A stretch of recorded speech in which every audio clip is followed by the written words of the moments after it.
خلونا نبدأ السيشن بتاعتنا R&D and Scientific Research. خلونا بس نبدأ كده من أول سطر. يعني إيه أصلا R&D؟ عايزاكم بس لحظة كده، أنا مش عارفة. ماشي تمام.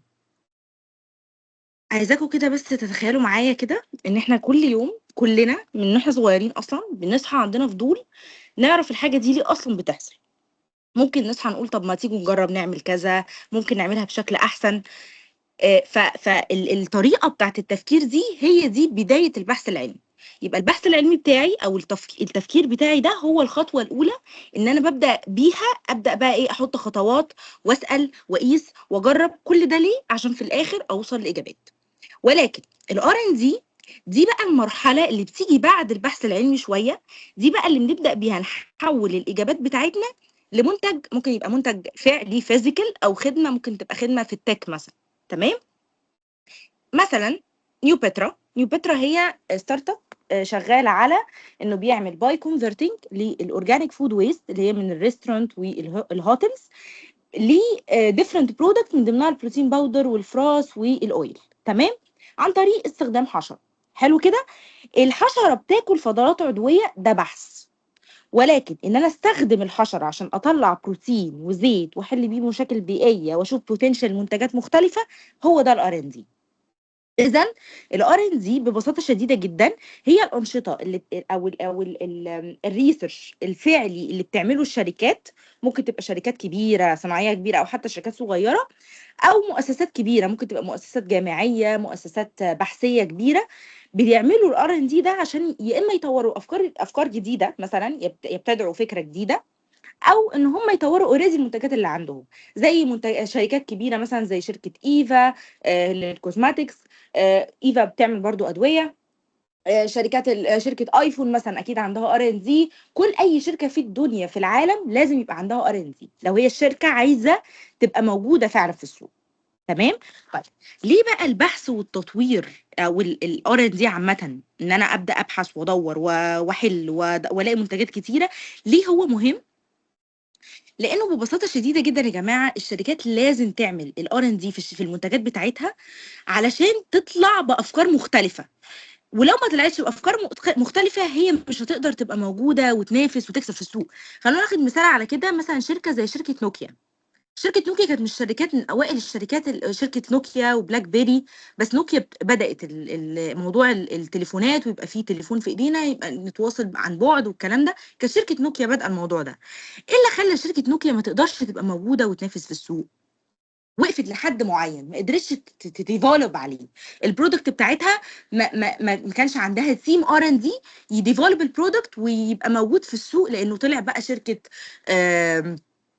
بقى شركات الايفون، سامسونج، اوبو، هواوي، كل الشركات دي طلعت نفستها وغطت عليها بتك جديد.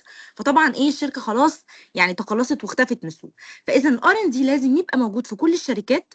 مش معنى ان انا منتجي خلاص هو جديد فهو خلاص كده ده انا عامل طفره ما حدش هيقدر يعمل زيي. لا، الناس هتاخد عليك وهتطور وهتطلع بحاجات جديده، انت في الاخر اللي هتدفع. فاذا اي شركه فعلا كبيره وعايزه تكبر وتبقى موجوده في السوق لازم يبقى عندها ار ان دي. لان الار ان دي هو اللي بيخليها يبقى عندها حاجات جديده، وبيطور بقى من الحاجات القديمه. لا انا مش عايز بس تليفون بيبقى بزراير، لا تعالى بقى نعمل التليفون الشاشه بتاعته اوسع. لا تعالوا بقى نجرب ان احنا يبقى تاتش. تعالوا يبقى نجرب الفريم بتاعه ضيق جدا. تعالوا نجرب ان احنا نحط فيه فيتشرز مختلفه. فهو ده الار ان دي، هو اللي بيخلي فيه استمراريه ووجود حقيقي في السوق. بلس انه بيحل المشاكل الكبيره. نيو بترا بتحل ايه؟ المشاكل البيئيه الكبيره. واللي بالمناسبه يا جماعه، اي حد عايز يفتح اي شركه او عايز يبدا اي مشروع بتاعه لازم يتاكد انه محقق الشروط المستدامه فيه. لان الشركات كتيره دلوقتي بتتقفل وبيتعمل عليها رقابه، سواء بقى رقابه اداريه او من الضرايب، او حتى بره مصر حتى بتتقفل بسبب ان هي بتبقى مش سستينبل، ومش هتقدر تبقى موجوده لفترات كبيره، لان هي الامباكت بتاعها على الانفايرمنت مؤذي. ودلوقتي كل الناس متجهه لموضوع السستينابيلتي لان هو فعلا مؤثر وبيأذي البيئه حوالينا. ودلوقتي بدأنا نشوف الاثر بتاعه، الاثر المبدئي بتاعه. فالار ان دي لو مش موجود في الشركه حتى لو هي مش سستينبل، هي خلاص طبعا هتتقفل. ولو هي سستينبل هي لازم يبقى فيها R&D عشان يخليها مور سستينبل. تمام. فده بالنسبه ليه الار ان دي مهم. طيب ايه بقى انواع الار ان دي؟ هل الار ان دي ده ليه انواع مختلفه؟ هم 3 انواع. اول حاجه اللي هو البيزك ريسيرش، ده بيكون عباره عن ايه؟ انه انا فكره علميه معينه مثلا، انا بدرسها، وليكن عايزه ادرس نظريه معينه، عايزه ادرس سلوك معين للحيوان او سلوك معين للحشره او تفاعل معين بيحصل. ده بيزك ريسيرش، انا بعمل بحث اساسي بس ادرس فيه التفاعل ده او الحشره دي. النوع التاني بقى هو الابلايد ريسيرش، هنا انا بشتغل بقى على فكره علميه محدده عشان بقى استخدمها سواء في منتج او في خدمه معينه. تالت نوع من الريسيرش هو بقى ده بيبقى الاكسبيرمنتال ديفلوبمنت او الاكسبيرمنتال ريسيرش، ده بيجي بقى بعد الابلايد ريسيرش، ان انا ببدا خلاص انا المنتج عندي اهو، طيب يا جماعه احنا محتاجين بقى نجرب ونطور المنتج عشان بقى نقدر نخليه يعني فات في ارض الواقع. فانا اديكم مثال في الموضوع ده ممكن يساعدكم برضو. احنا بدايه نيو بترا، بدايه الفكره كانت جايه ان احنا كان الفاوندر الاساسي كان حد سبور وبيروح الجيم وكان بيجيب بقى بروتين بار وباودرز وكده. فالاسعار بتاعت الحاجات دي كان وقتها تعويم الدولار، فالاسعار عليت جدا جدا. فطبعا هو كان بيدور على بدائل مختلفه غير الفراخ بقى واللحمه والسكوبس والحاجات دي اللي بتبقى البروتين فيها عالي بس اسعارها عاليه. فاحد المصادر كانت الميل وور اللي هي دوده بتالي الأز بالعربي، والبلاك سولجر فلاي اللي هي اللارفا بتاعت البلاك سولجر فلاي. الميل وورم سعرها اغلى من البلاك سولجر بس البروتين فيها عالي، ولكن هي مش هتبقى يعني هو برده مش هيقدر يجيبها بشكل مستدام. لكن البلاك سولجر فلاي سعرها كان مناسب، نسبة البروتين فيها كانت معقولة جدا. فبدأ يفكر طب والله يا جماعة، طب ما احنا ممكن نطلع من ده بروتين باودر و... و... ونجرب. بدأ يبيعها الأول درايد في السوق، فالناس طبعا ما بقتش تتقبلها، اكل دودة ازاي يعني اكل دودة؟ طب دخلنا بقى احنا كار ان دي، طب نفكر ان احنا نباودر.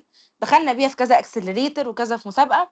قالوا لنا يا جماعة احنا كالتشرلي ثقافيا مصر مش الشعب فيها مش هيتقبل فكرة انه ياكل حشرة حتى لو هو عارف قدامه مهروسة او قدامه ان هي باودر. وانس انه عارف ان ده مصدرها حشري هو نفسه هتتقفل منها. فثقافيا الفكره ما كانتش هتفيد في ارض الواقع. طيب كار ان دي بقى احنا عملنا ايه؟ طب يا جماعه الناس مش هتاكلها او الناس مش هتتقبلها، طيب دي نسبه البروتين فيها 40%، والزيت فيها اللوريك اسيد كذا في المية، والامينو اسيد فيها لايسين وميوسين. طب يا جماعه الانجريدينتس دي ندخلها في ايه تاني؟ والله ممكن الزيت ده ندخله في الكوزماتكس لان اللوريك اسيد ريزمبل الكوكونات اويل. طيب ده الزيت. طب بالنسبه للباودر، والله طب ما ممكن يا جماعه شركات الاعلاف لان الصويا بين ده مش سستينبل، والفيش ميل دي فيها كونتامينيشن كتير جدا وبيضر ال يعني بيضر الفاشز والبولتري انيمالز. فخلاص احنا ممكن نسويتش ان احنا نخلي البروتين باودر دول لشركات الاعلاف. شفتوا الفكره اتحولت تماما بالار ان دي ازاي؟ هو ده اللي انا بقوله، ان اوقات انت خلاص انت جربتها والبروتين فيها عالي والدنيا تمام وناس بتاكلها، ولكن على لارج سكيل انت محتاج اكسبيرمنتال ريسيرش عشان الفكره دي تفيد في ارض الواقع. فدول الثلاث انواع. طيب الفند بقى الفلوس دي بتيجي منين؟ طب انا جبت الفكره وعملتها ابلايد ريسيرش ولقيت انها تمام.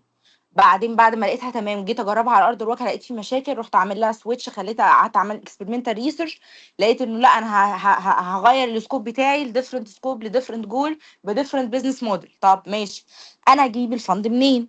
والله الفند ده انواعه بقى كثيره، يعني تقدر تجيب الفند من اي حته. وانا ممكن اللي هو بيقولوا الفاميلي فاميلي بزنس، او ان انت يبقى عندك حد من عيلتك عنده بزنس وعايز يستثمر معاك، ممكن حد من عيلتك يساعدك، ممكن انت تشتغل وتحوش وتبدا الستارت اب بتاعتك، ممكن تجيب من شركات خاصه لو انت شغال في شركه شغاله في نفس الفيلد وانت بتعمل مثلا الماستر بتاعك او بتعمل البروجكت بتاعك، محتاج فيه فند تبلغهم انه انا بعمل الرساله بتاعتي على كذا كذا كذا، وده ممكن يفرق في البرودكشن بتاع الشركه بشكل معين.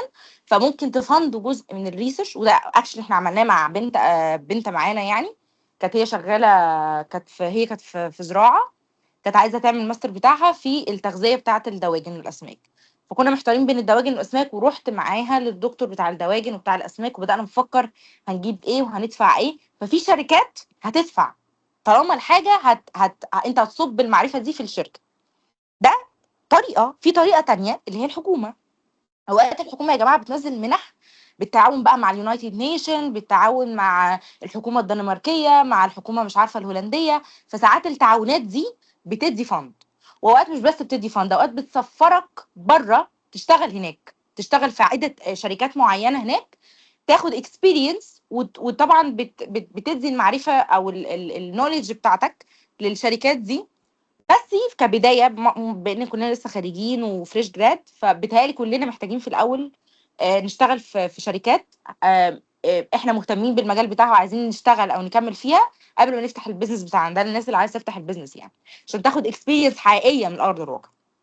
او يبقى احنا عندنا شركات خاصه، الحكومه، حد من عيلتك مثلا عايز يساعدك، او الجامعات والمؤسسات البحثيه، مؤسسه زي مثلا اس تي دي اف، دي اللي هي مؤسسة البحث العلمي، دي بتقدم منح تمويلية لطلاب الماستر والدكتوراه والمشاريع الصغيرة برضو، دي بيقدموا ليها منح، وعلى فكرة بتبقى بأرقام كويسة يعني، مش أرقام كبيرة يعني، أرقام قليلة يعني، لا بتبقى أرقام كويسة.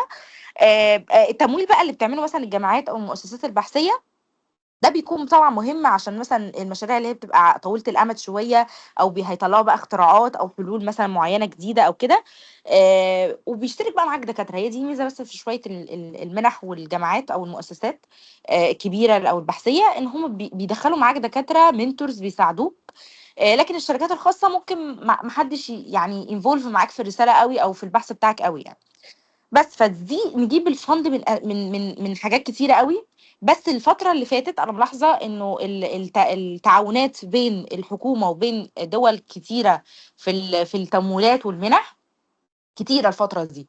فانا بريكومند ليكم ان انتوا لو حابين تاخدوا تمويلات، شوفوا السفارات بتاعه الدول، يعني في تعاونات كتيره جدا بتتعمل حلوه جدا. شوفوا الحاضنات الاعمال، في حاضنات اعمال بره مصر، في مثلا ستارت اب بوت كامب، دي موجوده في هولندا، دي اللي خدنا منها التمويل. في مثلا كرياتيفا، دي تبع وزاره الاتصالات، برضو بتدي تمويلات، وبس مش بس تمويلات، بتديكوا بروجرام كامل 3 شهور بزنس نولج. وبيبقى بيدوكوا شهاده مايكرو ام بي اي تقريبا، فدي بتبقى حلوه قوي. وبيستيب باي ستيب بقى معاكم في البروجكت بتاعكم يعني. آه، فدي كل الطرق اللي انتوا تقدروا تجيبوا بيها فند، موجوده ومتاحه. انتوا بس محتاجين بس تعرفوا ازاي تدوروا او تدوروا فين. اغلبها بتبقى على لينكد ان، بتنزل كاعلانات، وبتبقى نازله على فكره جامعه القاهره اوقات برضو بتنزل منح دراسيه عامه برضو كمعلومه. هبعت لكم البيج اللي بتنزل عليها المنح على الفيسبوك. فالطرق كتيره جدا للفندنج، وكلها بتقدم فورم، والفورم بيبقى فيها بيج ديك معينه، لو حابين ان احنا ممكن ندخل مع بعض يعني نظبطها سوا. بس موجوده ومتاحه يعني، الفندنج الار ان دي بيبقى موجود، وهو اصلا لازم يتعمل فندنج كحد شغال في الريسيرش او الار ان دي.